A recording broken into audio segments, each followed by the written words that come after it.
welcome to a new video. I've been getting some really nice feedback about my aim recently. Just wanting to thank you all and kind of give a little bit something back about something that I've done for training recently that's just helped me, I suppose, get better with my aim within the mechanics of the game that I'm playing.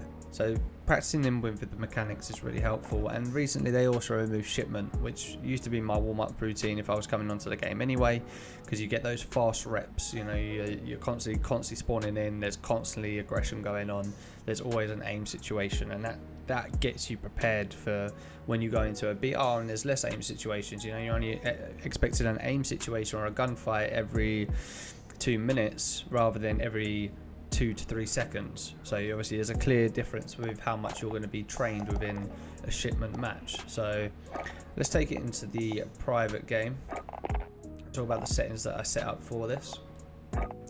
Going into the game settings, we obviously want to have the map on shipment and the mode is free for all. Go into game rules, and then you want to set the time limit to 20 minutes. I feel like 20 minutes is a good warm-up time. If you go down to 10 minutes, it's going to be too little. You're not going to get the benefit of the reps. You go up to 30 minutes, you might then just be over fatiguing yourself and not allowing yourself just to warm up and then be good when you go into the actual game. You don't really want to fatigue yourself. You want to be, you know, still ready and energized for when you play your game. Score limit, put it up to 400. I think when I did this video, I hit just over 300 kills. So you want it over that so it doesn't end early. You want to max out your 20-minute reps. Coming down, there's nothing else changed here. It's just these three, because I also lower this down so there's less time at the start of the match. The next one is max health. Put this up to 200. It's a little bit less than what Warzone is now, however it's still enough for you to get rewarded for headshot kills.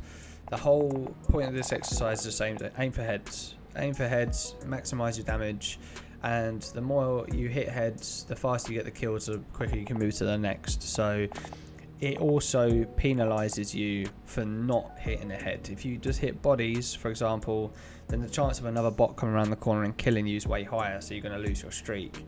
You want to keep streaking as much as possible. The more you hit heads, the more you get rewarded, the more chance you'll be able to carry on that streak. So I feel like this is a good point to put your health at, and it should reward you and also, you know, give you a bit of a telling off when you don't aim right. So coming into the next part, the only thing I change in here is the radar always on. That's just something for yourself. You know, at the end of the day, I don't even look at the radar in this because there's enough bots that always be in a fight.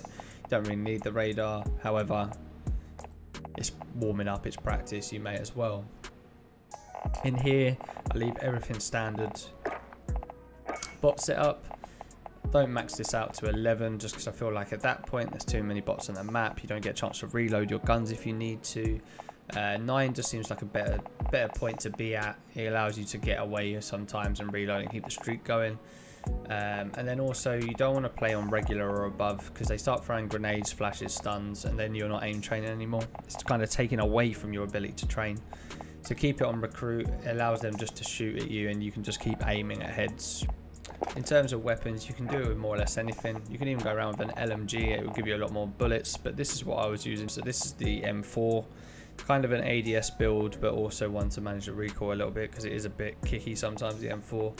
It still gives you the ability to sort of like do a bit of recoil control as well with this build. So I don't want to over recoil control, but I want to add a little bit just for the training. And the same with the MP7. You know, I'm not using the tac laser, for example, that helps with aim stability. Going for the one for the sprint to fire speed. Same here. All of it's kind of sprint to fire, and that allows me to actually train a bit of recoil control as well for when it comes to playing in Warzone. So I feel like these are good builds actually to run around and do this with. If you want to mimic those, feel free. Try out the settings, try out the training. Let me know what you think. I personally think this is a great way to warm up for Warzone, and also it allows you to get a bit more into that whole trying to head track your opponents, because obviously the more you can do that, you're going to out aim assist if you can hit those heads. So yeah, if you have any questions, comments are down low, feel free to ask. I'm always happy to help out you guys, and yeah, just appreciate all the love on all the recent videos. If there's anything you want to see, let me know and I'll happily do a video on it. Thank you very much for watching.